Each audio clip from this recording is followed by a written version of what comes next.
बिस्मिल्लाहिर्रहमानिर्रहीम। अस्सलाम वालेकुम to all my viewers and students जैसा कि आप लोग जानते हैं कि हम लोगों ने ऑटोनॉमिक सीरीज़ स्टार्ट की थी और उसको हम लोगों ने मैंने आपको बताया था कि जस्ट आपको मैंने बताया था कि सिंपैथेटिक क्या है, पैरासिम्पैथेटिक क्या है और इसकी डिस्ट्रीब्यूशन किस तरह से हुई हुई है। उसको हमने काफ़ी डिटेल में उस लेक्चर को लिया था। आज मैं इनके बहुत इंपॉर्टेंट लेक्चर की तरफ आई हूँ जो कि है इनके रिसेप्टर्स के बारे में। इनके रिसेप्टर्स का अगर आपको कंसेप्ट क्लियर है तो आप लोग को कोई भी एगोनिस्ट एंटागोनिस्ट का फंक्शन याद रखने में आपको कोई मुश्किल नहीं आएगी। आप बहुत इजीली इसको याद रख सकते हैं। सो कोलिनर्जिक से पहले मैंने ये एड्रिनर्जिक स्टार्ट किया है, ठीक है ना। एड्रिनर्जिक जो है वो सिंपैथेटिक सिस्टम में इन्वॉल्व होता है, ठीक है। सिंपैथेटिक सिस्टम में जो रिसेप्टर्स होते हैं वो एड्रिनर्जिक रिसेप्टर्स होते हैं। और एज वी ऑल नो के सिंपैथेटिक सिस्टम को कौन डील कर रहा होता है, सिंपैथेटिक सिस्टम में क्या इंपॉर्टेंट जो फिनोमिनन्स हो रहे होते हैं वो कौन कौन से होते हैं।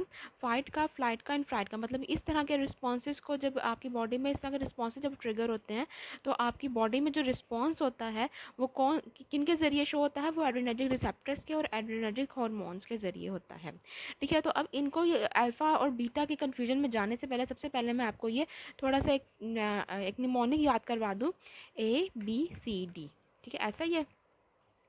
अब ये जो ए है वो क्या है, अल्फ़ा, और बी जो है वो बीटा। आप लोगों ने इसको इसी अरेंजमेंट में लिखना है। जब आप लोग कोई भी नोट्स बनाएंगे तो आप लोगों ने उसको इसी अरेंजमेंट में लिखना है ताकि आपको याद रहे। तो अल्फ़ा, ए से अल्फ़ा, बी से बीटा, सी से कॉन्ट्रैक्शन और डी से डायलेशन, ठीक है। ए जो है अल्फ़ा जो है वो कॉन्ट्रैक्शन या कॉन्स्ट्रिक्शन कॉज करता है और बीटा जो है वो डायलेशन कॉज करता है। इसका मेन जो क्या आप लोग कह सकते हैं कि जो ज़्यादातर जो रहेगा इसका फंक्शन वो यही रहेगा कि अल्फ़ा जो है वो कंस्ट्रक्शन में इन्वॉल्व होगा और बीटा जो है वो डायलेशन में इन्वॉल्व होगा, ठीक है। तो आपको ये थोड़ा सा एक कॉन्सेप्ट याद हो गया। अब हम चलते हैं आगे डिटेल इनकी तरफ, रिसेप्टर्स की तरफ। अब चलते हैं हम लोग अल्फ़ा एड्रिनर्जिक रिसेप्टर्स की तरफ। Okay, so alpha adrenergic receptors में एक होता है अल्फा 1 और दूसरा होता है अल्फा 2 रिसेप्टर, ठीक है। अल्फा 1 जो है वो हम ज़्यादा डिटेल में करेंगे और अल्फा 2 जो है वो मैं जब आपको बताऊंगी तो आपको खुद ही उसका फंक्शन समझ आ जाएगा। तो सबसे पहले अल्फा 1 जो है वो GQ जो प्रोटीन रिसेप्टर है उसके ज़रिए मीडिएट होता है। ये GQ प्रोटीन जो है वो हाइड्रोलाइज कर देता है फॉस्फेटिडाइल इनोसिटोल फॉस्फेट को, ठीक है, जो कि प्रोड्यूस करता है IP3 एंड DAG को, ठीक है, which lead to the activation of the phosphokinase C and thus causes the release of calcium. जब कैल्शियम रिलीज होता है किसी भी सेल के अंदर, किसी भी चीज़ के अंदर, तो वो क्या कॉज करता है, कॉन्ट्रैक्शन कॉज करता है। सो आप लोगों ने ये भी याद रखना है कि अल्फा 1 जो है वो GQ के जरिए मीडिएट होता है। अल्फा 1 जो भी रिसेप्टर है वो GQ रिसेप्टर है। अल्फा 1 जब भी कोई भी इसका एगोनिस्ट जैसे फेनाइलेफ्राइन, वो कोई भी आपके बॉडी में जो रिलीज होने वाला जो आपके पास एपिनेफ्रीन है, नोरेपिनेफ्रीन है, कोई भी जो एड्रिनर्जिक हार्मोन है, जब वो इसके साथ अटैच होगा, अल्फा 1 के साथ अटैच होगा, तो वो क्या कॉज करेगा, GQ प्रोटीन के जरिए कॉन्ट्रैक्शन कॉज करेगा, ठीक है। अब ये हम लोगों ने अब अल्फा 1 और अल्फा 2 के दरमियान जो इंपॉर्टेंट बात आप लोगों को मैं अभी थोड़ा सा डिफरेंस बता देती हूँ। वो ये है कि जो अल्फा 1 है वो पोस्ट साइनेप्टिक न्यूरॉन में मौजूद होता है, जबकि अल्फा 2 जो है वो प्री साइनेप्टिक न्यूरॉन में मौजूद होता है, ठीक है। अभी हम लोग अल्फा 2 की तरफ जाने से पहले अभी इतना कॉन्सेप्ट याद रखें, फिर हम जाने से पहले पहले हम अल्फा 1 को कंप्लीट कर लेते हैं। ये मौजूद कहाँ पर होता है, ये ब्लड वेसल्स में मौजूद होता है। ये कॉजेज करता है कॉन्स्ट्रिक्शन, ठीक है। जितने भी ये ब्लड वेसल्स जैसे आर्टरियोल्स एंड वेन्स में अगर ये मौजूद होगा तो ये कंस्ट्रिक्शन ही कॉज करेगा। लेकिन जब ये कैपिलरीज पे मौजूद है ना, जहाँ जहाँ ये कैपिलरीज पे मौजूद है तो वहाँ ये रिलैक्सेशन कॉज करता है। क्यों? क्योंकि जब इसकी बाइंडिंग होती है तो ये रिलीज करता है एंडोथेलियल रिलैक्सेशन फैक्टर। जस्ट आप लोगों ने इतना याद रखना कि कैपिलरीज में जो है ये रिलैक्सेशन कॉज करता है, अदरवाइज जो है ये हमेशा कंस्ट्रिक्शन कॉज करेगा, ठीक है। फिर लिवर में जो है ये ग्लाइकोजेनोलाइसिस कॉज करता है। अब ग्लाइकोजेनोलाइसिस क्या होता है, ग्लाइकोजन का ब्रेकडाउन। ग्लाइकोजन का ब्रेकडाउन होगा तो ग्लूकोज रिलीज होगा, ठीक है। ये लाइसिस है ना, तो आप लोगों ने इसको इस तरह से याद रखना है। अब ये क्यों होता है, क्योंकि adrenergic system fight and flight का सिस्टम है। इस सिस्टम के दौरान आपको एनर्जी की ज़रूरत है, लड़ने के लिए, बात करने के लिए, भागने के लिए, दौड़ने के लिए, यानी कि इस तरह की सिचुएशन के लिए आपको एनर्जी की ज़रूरत होती है। और एनर्जी कहाँ से आपको मिलती है, आपकी बॉडी में ग्लूकोज के ज़रिए। लिवर में ये ग्लाइकोजिनोलाइसिस कॉज करता है, ठीक है। ग्लैंड्स जो है वो सिक्रेशन कॉज करता है, यानी कि जहाँ जहाँ ये ग्लैंड्स मौजूद होगा वहाँ ये सिक्रेशन कॉज करवाएगा। प्रोस्टैटिक यूरिथ्रा में जो है ये कॉन्स्ट्रिक्शन कॉज करवाता है, मतलब वहाँ पर जो ट्यूब्स होती हैं उनकी कॉन्स्ट्रिक्शन कॉज करवाता है, जिसकी वजह से यूरिनरी फ्लो जो है वो कम हो जाता है। ये मैं साथ साथ बताती जाऊँगी जब हम लोग इसके पढ़ेंगे आगे फर्दर। किस तरह से ये कर रहा है। इसके अलावा यूरिथ्रल एंड एनल स्पिंचर को भी जो है ये कंस्ट्रक्शन कॉज करवाता है, जिसकी वजह से क्या होती है, डेफिकेशन जो है वो कम हो जाती है। यानी कि एनल स्पिंचर में भी ये मौजूद होते हैं, एनल स्पिंचर में मौजूद होते हैं, यानी कि बिल्कुल एंड पे जहाँ से आपके वेस्ट ने बाहर की तरफ जाना होता है वहाँ पर ये मौजूद होते हैं। जब ये वहाँ पर कॉन्ट्रैक्शन कॉज करवा देता है, कॉन्ट्रैक्ट हो जाते हैं, रिलैक्स नहीं होते, तो आपका जो वेस्ट मटीरियल है, जो स्टूल है, वो पास नहीं हो पाता, जिसकी वजह से क्या होता है कि ऑब्वियसली फाइट एंड फ्लाइट के टाइम पे आपको क्या जीआईटी को थोड़ा सा रुकने की ज़रूरत है। आपके जीआईटी अगर उस वक्त आपको स्टिमुलेशन करना शुरू कर देगा तो आपके लिए मुश्किल हो जाएगा उस कंडीशन को डील करना, फाइट एंड फ्लाइट की कंडीशन को डील करना। सो यूरिथ्रल एंड एनल स्पिंचर में भी जो है वो कंस्ट्रक्शन कॉन्ट्रैक्शन होगी, जिसकी वजह से डेफिकेशन कम हो जाएगी। और यही वजह है कि जो अल्फा ब्लॉकर्स जो हैं वो यूज़ होते हैं जब किसी पर्सन को बिनिंग प्रोस्टेटिक हाइपरप्लेजिया होता है, जिसमें हाइपरप्लेजिया जिसमें जो प्रोस्टेट का साइज़ जो है वो बढ़ जाता है, और उसकी वजह से भी जो है यूरिन जो है वो फ्लो नहीं कर पाता, क्योंकि प्रोस्टेट का साइज़ बढ़ जाता है। इसकी वजह से क्या होता है कि अल्फा ब्लॉकर्स दिए जाते हैं ताकि यहाँ पर रिलैक्सेशन हो, यूरेथ्रा में जो है रिलैक्सेशन हो और यूरिन की फ़्लो जो है वो ईजिली हो सके। और ये बहुत ज़्यादा यूज़ होता है, टैमस्यूलसिन इसका ये आता है यहाँ पर जो है ये मौजूद होता है। हार्ट में इतने ज़्यादा ये मौजूद नहीं होते। इसके अलावा ये यूट्रस में मौजूद होता है। यूट्रस में जो है, जो फीमेल में जो है, ये यूट्रस में जो मौजूद होगा तो ये कॉन्ट्रैक्शन कॉज करवाएगा, ठीक है ना, कॉन्ट्रैक्ट करेगी यूट्रस। ठीक हो गया। उसके बाद आ जाता है हमारे पास इसके एगोनिस्ट कौन कौन से हैं, जो अल्फ़ा वन के प्रॉपरली जो अल्फ़ा वन के एगोनिस्ट हैं, ये नहीं कि जो अल्फ़ा वन अल्फ़ा टू के जो होंगे। अल्फ़ा वन के एगोनिस्ट फिनाइलेफ्राइन है, मेथोक्सामाइन है, ऑक्सीमेटाजोलाइन, ज़ाइलोमेटाजोलाइन एक्सेट्रा, ये सारे आ जाते हैं। और ये सारे नेजल डीकंजेस्टेंट है, खासतौर पे फिनाइलेफ्राइन एंड ऑक्सीमेटाजोलाइन ये नेजल डीकंजेस्टेंट है वाया था। और किस तरह से ये नेजल डीकंजेस्टेंट है, ये जो है कंस्ट्रक्शन करते हैं ब्लड वेसल्स की, ठीक है। ये ब्लड वेसल की कंस्ट्रक्शन करते हैं, जिसकी वजह से जो कंजेशन हुई होती है उसको ये ट्रीट करते हैं। So they are use as a nasal decongestant. ये जाइनोसाइन के नाम से आता है, जाइलोमेटाजोलाइन जो है जाइनोसाइन के नाम से मार्केट में आता है। और ये आपको फिनाइलेफ्राइन पैनाडोल CF में आपको मिलती है। पैनाडोल CF जो डे टैबलेट है उसमें मौजूद होते हैं फिनाइलेफ्राइन, ठीक है। तो ये जैसे मैं आपको ब्रांड्स बता रही हूँ ताकि आप लोग को नोहा हो ब्रांड्स वगैरह की भी।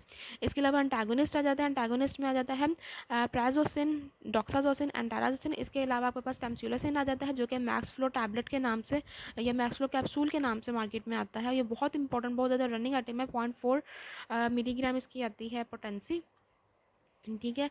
तो ये इसका एंटागोनिस्ट है, ताकि ये इसको एंटागोनाइज करे और ये यूरिन फ्लो जो है वो इजीली हो सके, ठीक हो गया। उसके बाद हम चलते हैं अल्फ़ा टू की जानिब। अल्फ़ा टू जो है मैंने आपको बताया ये प्री सिनेप्टिक न्यूरॉन्स में मौजूद होता है, जिसको ऑटो रिसेप्टर्स कहा जाता है, ठीक है। अब आपके पास ये बात आपने याद रखनी है कि अगर तो ये पोस्ट सिनेप्टिक में मौजूद होता तो ये नॉर्मल एज आ मतलब नॉर्मल रिसेप्टर कहलाता, ठीक है। लेकिन अब अल्फ़ा टू इस तरह से है कि जिस न्यूरॉन से ये रिलीज़ होगा ना, उसी न्यूरॉन पे जाके इसने बाइंड हो जाना है, ठीक है। और जैसे यानी कि जो न्यूरॉन इसको रिलीज़ करेगा उसी न्यूरॉन पे जाके ये बाइंड हो जाएगा, प्री सिनेप्टिक न्यूरॉन, और ये उसी को रेगुलेट करेगा, मतलब उसी को जो है ये उसी पे एक्ट करेगा और ऑटो रिसेप्टर के लाएगा। ऑटो रिसेप्टर हमेशा आप लोगों ने याद रखना कि ये मीडिएट होते हैं बाय द GI प्रोटीन के जरिए, जो कि इनहिबिटरी प्रोटीन है। इनहिबिटरी प्रोटीन क्या करता है, CAMP की प्रोडक्शन को कम करता है, जिसकी वजह से ये इनहिबिशन करता है न्यूरोट्रांसमीटर रिलीज़ की, मतलब फर्दर न्यूरोट्रांसमीटर जो है वो रिलीज़ नहीं हो पाता, ठीक है। और ये थस एक्ट करता है as a brake system to the sympathetic system में, यानी कि जितने भी सिंपैथेटिक सिस्टम है जो उसके स्टिमुलेशन है, जो भी उसके हार्मोन्स की जो रिलीज़ होनी होती है फर्दर, उसको ये रोकता है। सिंपैथेटिक स्टिमुलेशन का जो आउटफ्लो है उसको ये रोकता है। तो एज अ मतलब overall alpha one, alpha two, beta 1, 2, 3 सब में जो है ये एज अ ब्रेक सिस्टम के तौर पे ये एक्ट करता है, यानी कि ये रोकता है सिंपैथेटिक स्टिमुलेशन को। ऑल्दो कि ये एड्रेनर्जिक रिसेप्टर का ही पार्ट है, लेकिन ये क्योंकि ऑटो रिसेप्टर है तो ये ब्रेक सिस्टम है। पोस्ट सिनेप्टिकली अगर ये मौजूद होता है तो ये ब्लड वेसल की जो है वो वैसो कंस्ट्रक्शन करता है। ब्रेन में जब ये मौजूद होगा तो ये मैंने आपको बताया कि सेंट्रल जो सिंपैथेटिक आउटफ्लो को कम करता है, इंसुलिन की प्रोडक्शन को कम करता है एंड प्लेटलेट एग्रीगेशन कॉज करता है, ठीक है। मतलब अगर ये पोस्ट सिनेप्टिकली मौजूद होता है तो, ठीक है। इसके एगोनिस्ट जो है वो क्लोनिडाइन है। अब क्लोनिडाइन जो है, अब जितना भी आप लोग को पता होगा कि जिन्होंने लास्ट लेक्चर लिया था कि जितने भी सिम्पैथेटिक सिस्टम के जो होंगे वो सब ब्लड प्रेशर को, हार्ट रेट को बढ़ा रहे होंगे, क्योंकि उस वक्त आपके कंडीशन इसी तरह की होती है। जब आप किसी भी फ्राइट की कंडीशन में, खौफ की कंडीशन में होते हैं तो आपका ब्लड प्रेशर जो है वो रेज हो रहा होता है, आपकी धड़कन बढ़ रही होती है। लेकिन अल्फ़ा टू क्या करेंगे, अल्फ़ा टू के जो भी एगोनिस्ट होंगे या ये अल्फ़ा टू जो है खुद इट सेल्फ, क्योंकि सिंपैथेटिक सिस्टम को कम कर रहा है, सिम्पैथेटिक आउटफ्लो को कम कर रहा है, तो इसका जो एगोनिस्ट होगा वो भी यही काम करेगा। क्लोनिडाइन जो है वो हाइपरटेंशन यानी ब्लड प्रेशर के इंक्रीज़ को ये कम करेगा, ठीक है। इसका एंटागोनिस्ट आ जाता है योहिम्बाइन एंड राउबुलसाइन, ठीक है, ये दोनों इसके एंटागोनिस्ट हैं। योहिम्बी के नाम से ये टैबलेट आती है मार्केट में, ठीक हो गया।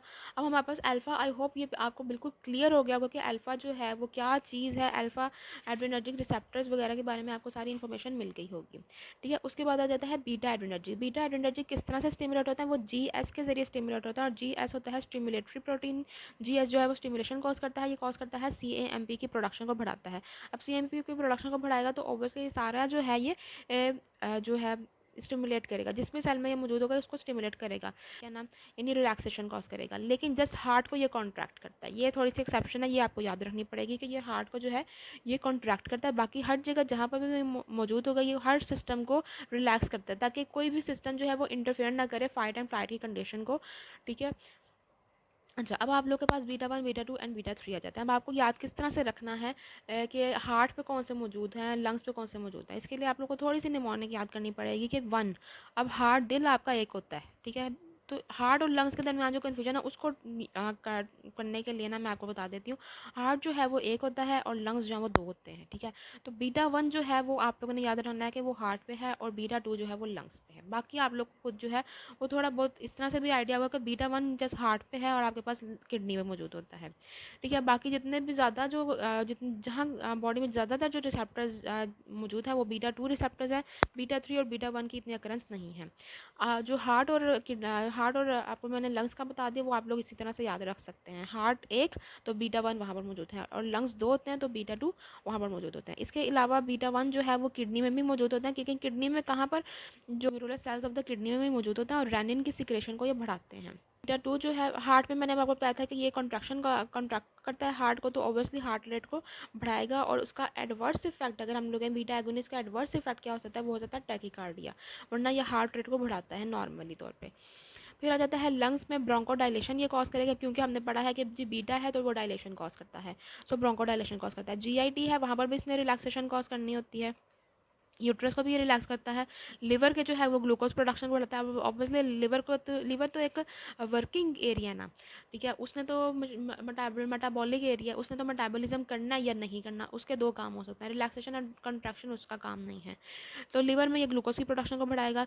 स्किन मसल्स को जो है ये रिलैक्स करता है, ठीक है, सॉरी स्केलेटल मसल्स को ये रिलैक्स करेगा, ठीक है, इन अ सेंस कि ये इंक्रीज करता है पोटेशियम अपटेक को, और रिलैक्स करता है, डायलेशन कॉज करता है। ब्लड वेसल्स को ये रिलैक्स करता है एंड डायलेशन कॉज करता है, ठीक है। उसके बाद आपके पास आ जाते हैं बीटा 3 आप लोगों ने याद रखना है, ये फैट सेल में सबसे ज़्यादा मौजूद होते हैं। ऑल्दो के बीटा 2 भी मौजूद होते हैं फैट सेल्स के या एडिपोज टिश्यू के ऊपर, लेकिन सबसे ज़्यादा मौजूद होते हैं बीटा 3 आपके पास फैट सेल और एडिपोज टिश्यू के पास ऊपर मौजूद होते हैं। फिर इसके अलावा कोरोनरी वेसल्स जो दिल की वेसल्स होते हैं उनमें मौजूद होता है, एंड यूरिनरी ब्लैडर में भी ये मौजूद होते हैं, ठीक है। यहाँ पर आपके पास सारा क्लियर हुआ कि कैसे यूट्रस रिलैक्स हो रही है। सिम्पैथेटिक सिस्टम की जब एक्टिवेशन होती है तो यूट्रस रिलैक्स होती है, ठीक है। लंग्स है तो वो आपके पास डायलेट कर रहे हैं, ब्लड हार्ट है तो वो आपके पास कॉन्ट्रैक्ट कर रहा है, ठीक है। अब हम इसके सिलेक्टिव एगोनिस्ट एंड एंटागोनिस्ट को डील कर लेते हैं। जो बीटा 1 का जो सेलेक्टिव एगोनिस्ट है वो डोब्यूटामाइन है। मतलब वैसे तो और भी है जो mixed agonist and agonist, sorry mixed agonist हैं बीटा 1 बीटा 2 दोनों के, लेकिन वो उनकी रेंज काफ़ी बड़ी है, हम लोग उनको भी डिस्कस नहीं कर रहे हैं। हम लोग सेलेक्टिव एगोनिस्ट के बारे में बात कर रहे हैं। जो सेलेक्टिव एगोनिस्ट है वो डोब्यूटामाइन है बीटा 1 का। जो बीटा 2 का सेलेक्टिव एगोनिस्ट है वो सैल्बिटोरॉल, टर्ब्यूटालाइन, एल्ब्यूटेरॉल एंड फॉर्मेटेरॉल, यानी टी रोल बीट जिसके एंड पे आ रहा होता है ना, वो ज़्यादातर बीटा 2 पे होता है, ठीक है ना एगोनिस्ट। बीटा 3 का जो एगोनिस्ट है वो मिराबिग्रॉन आ जाता है, ठीक है, बीटा 3 का एगोनिस्ट। फिर उसके बाद आ जाते हैं हमारे पास सेलेक्टिव एंटागोनिस्ट जो होंगे, ठीक है ना। बीटा 1 के जो सेलेक्टिव एंटागोनिस्ट है, वैसे तो हमारे पास बहुत ज़्यादा है, लेकिन अब आप लोग याद किस तरह रखेंगे, एक निमोनिक के जरिए, और वो निमोनिक क्या है, मैन बेबी। मैन से क्या है, मेटोप्रोलोल, एटिनोलोल, नेबिवलोल, बीजोप्रोलोल, एसीब्यूटालोल, बिटाक्सोलोल एंड एस्मोलोल, ठीक है। ये आप लोगों ने इस तरह से याद रखना है, यानी कि मैन का इसलिए क्योंकि आप लोगों ने ये तो आपके पास मेटोप्रोलोल, एटिनोलोल और नेबिवलोल बहुत कॉमनली यूज होते हैं। फिर जो बेबी है उसका मैंने इसलिए लिख दिया कि बीजोप्रोलोल, एसीबिटोलोल, बिटाक्सोलोल एंड एस्मोलोल, ठीक है। ये हमारे पास बात क्लियर हुई।